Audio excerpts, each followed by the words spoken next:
Andy Austin here with the next chapter review from The Rainbow Machine, Tales from a Neurolinguist's Journal by Andrew T. Austin, available in all good bookshops on Amazon and various other online purveyors of amazing reading material. Do remember to please leave a review, it is always appreciated. This chapter is the Phobia chapter. Now, I've got a bit of a confession on this one. It's not true. Well, it's kind of true. It's just not true. I thought it was at the time of writing. It's just that I didn't know then what I know now.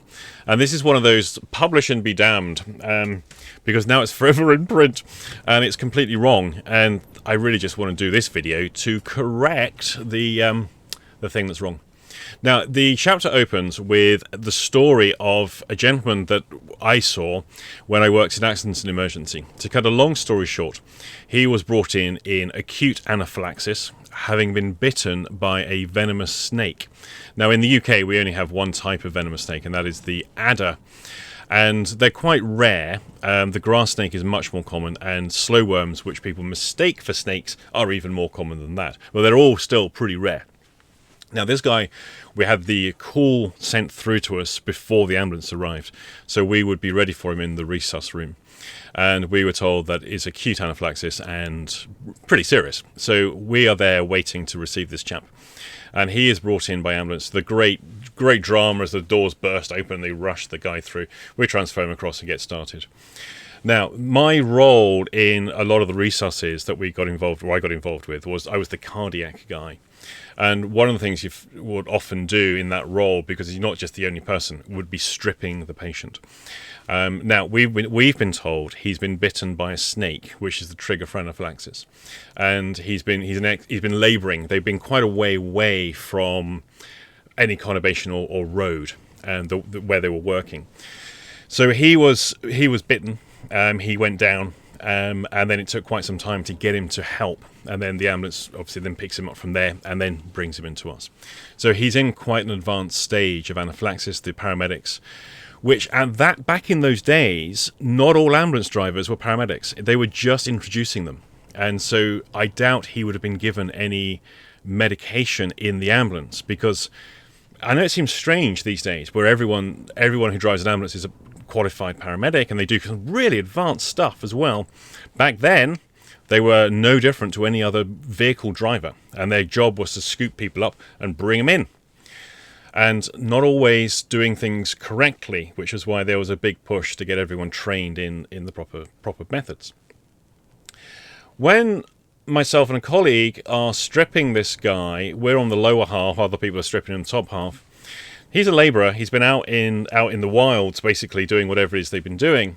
And he's wearing military, like combat trousers, army surplus kit, which is quite heavy material. And he was wearing Doc Martin boots, which were high, I can't remember what they call them now, the high lace-up ones. So they're pretty high up. There's no way this man has been bitten by a snake on his leg. This is not possible. And so that was the basis of this chapter, because now we're treating him for a snake bite that had never happened. And what I suggested in the chapter was that he's dying from the power of suggestion. Bit awkward, that. Those who know me, especially in recent years where I've been deriding and really piling in on the NLP people who believe the power of suggestion can heal all disease and cause all disease, and that no one dies from an actual disease, they only die from the suggestion or from having limiting beliefs and all the rest of it. That's why this chapter is a bit awkward for me, because it basically flies in the face of everything I believe today, and I'm guilty of some of the stuff that I accuse others of in the current time.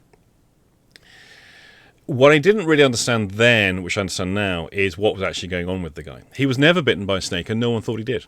And the chances are he would have been out with a labouring gang doing their stuff. He's had an anaphylactic reaction and collapsed as a result, which may well have been from his prawn sandwiches at lunchtime. It may well have been the ibuprofen he took earlier in the day for a headache.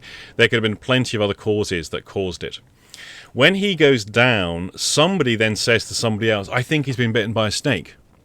They may think they've seen something. That's the explanation their imagination leaps to explain what's just happened to their mate, who's just collapsed, looking very unwell indeed, as though in the undergrowth and all the rest. When the ambulance is called, that's what gets conveyed to the ambulance crew. The ambulance crew have that noted onto their notes. They then pick the guy up on the assumption he's been bitten by a snake, because that's what's reported. That's written on the ambulance form. That then gets phoned through to the accident and emergency department, and that's now what's written on our forms and on the trauma board, snake bite. That is now what's written everywhere. Everyone's operating under this assumption because someone said it right at the beginning of this process. The guy just had anaphylaxis of cause unknown. There was no snake.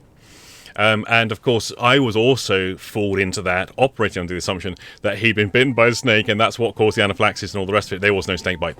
Clearly, looking back now, I can see how those things operate.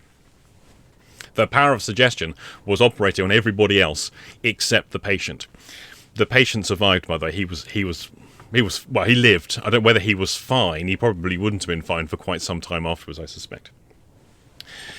So, other things I said in that chapter. Phobias are...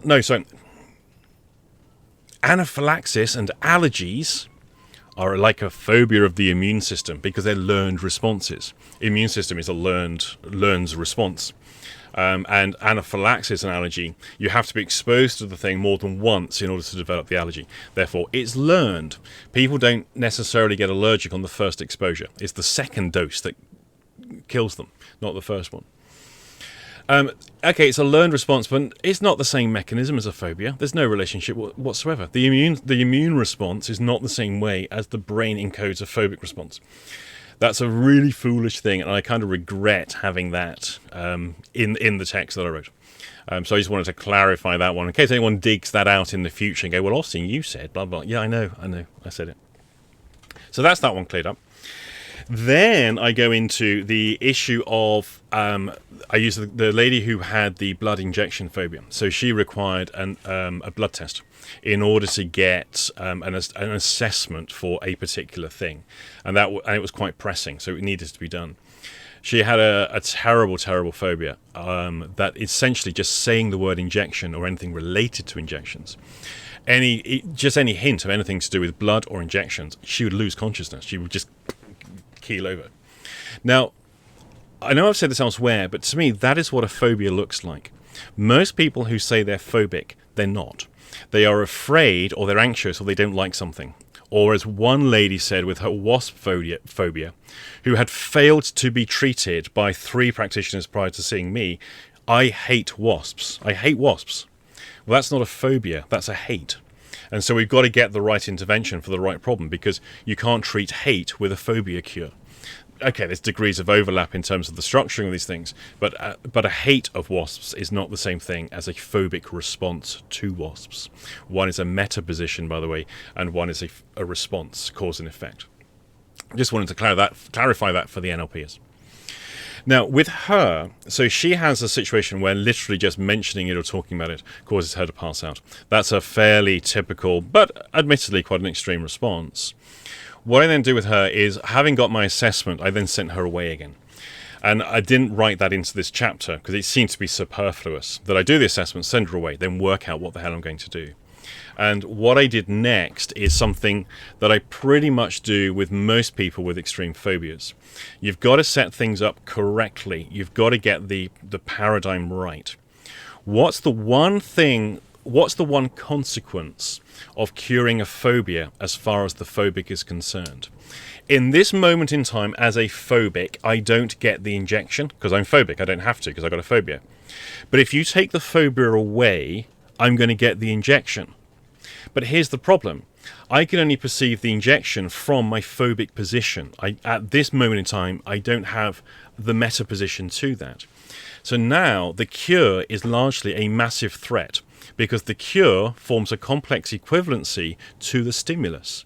Because to get rid of the phobia through your cure means I have the thing I'm currently phobic of. And that's why so many phobias don't get treatment. And so many phobics don't ask for treatment because they see the treatment as being equal to the phobic response they have. So you've got to set things up right. Now, with her, it was very easy for me. At the time, I was still working as a clinician. So acquiring the injection kit and all the bits and pieces was easy for me. I just go and take some that other people are chucking out. Great thing about hospitals and clinics. When packets get opened up, even if they're not used, they get chucked away. So they might still be perfectly sterile and perfectly usable, but they get thrown away because it's single use. So finding a kit to actually use for medical procedures and stuff like that was a very easy thing to do. Always get permission, kids, otherwise it's theft. Now, so what I now have is I put the injection kit in a box at the back of the room. Now, at the time, I was working from my living room, not where I live now, and it was quite a big room. And it's out of the way, away from me. That's the important detail. Not necessarily away from the patient, but it's away from me. In a box, so it's all closed up. Now, with her, I concluded that she didn't know what an injection actually entailed. And like with many people with phobias, they're not a single trial learning, as we're taught in NLP, where a person has been exposed to the phobic thing, it's been paired up with a negative stimulus. Now, because of that anchoring response, they now have the negative stimulus against the negative response attached to the stimulus. That's not how all phobias work. For some people, it comes through belief formation. For example, if my parents are phobic of horses and they're always telling me how awful horses are, and I grow up knowing that horses are really, really bad, and that mum shows a really bad phobia of horses, I may well start to take on beliefs and values about horses. And then I know that I'm phobic of horses and I stay away from horses because horses are terrible. All the dissociation in the world is not going to help me. Because what are you going to dissociate me from? My response to horses, my beliefs about horses, all the educational process I've had from the environment via my parents' phobias of horses? Which bit? Where are you going to do the dissociation? So that doesn't necessarily work. So in dealing with the belief formation, we've got to basically give the counterexample to the phobic belief that the person has. Now, with this particular client, what I did is I then brought her back, knowing that if I mention these things, she's going to lose consciousness. I mentioned those things of injections. She lost consciousness. She keels over, goes onto the floor. When she comes round, I then say, "That was amazing. Can you do that again?" Rather than go, "Oh my goodness, are you okay? Is everything okay?" Because this is what she does, right? This is what happens. So now what I'm going to do is give her a different set of responses to what she's normally used to. And now from that position, I then start to read to her various policies and procedures from the nursing manuals on how to give injections. And I read them slowly and deliberately and in great detail. And we go through bit by bit by bit. And it's all very slow. Now, why do I do it incredibly slowly? Because slowness tends to calm people down. Plus, the other thing is, if you look at the submodalities of fear responses and phobic responses, they're coded in very fast time. Phobias don't happen slowly. Phobias happen quickly. So I'm going to start slowing everything down in order to start to replace the internal pictures that she has from her beliefs about blood injection, or blood and injection. So it's blood injection phobia. What is it that she's got in her head? And now let's start, instead of dissociating her from the negative images, let's now give her realistic, appropriately sized and framed and timed images of what injections actually are. It took a long time. It felt like hours, but it was probably, I don't know, guessing, say 40 minutes, 45 minutes to go through that. And it's boring. But you know what? Because I'm doing it in that kind of way, and I'm not telling her to get up off the floor, I'm not repositioning her, I'm not giving her guidance, she can make those decisions herself. I just continue giving her the instructions of how to do injections from the policy and procedure manuals.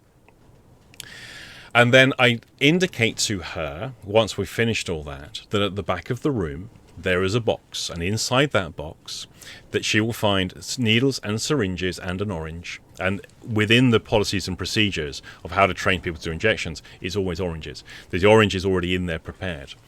And that I just leave it there. The kit is at the back of the room.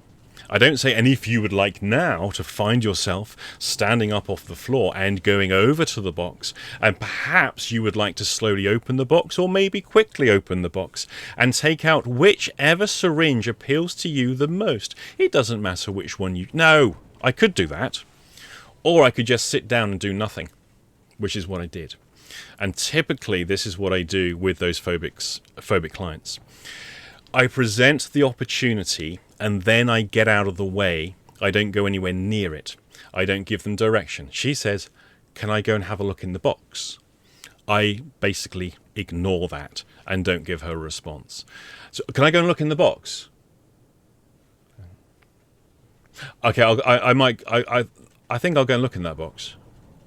Is that okay? Oh. Okay, I'm going to look in the box. And she comes to that conclusion herself.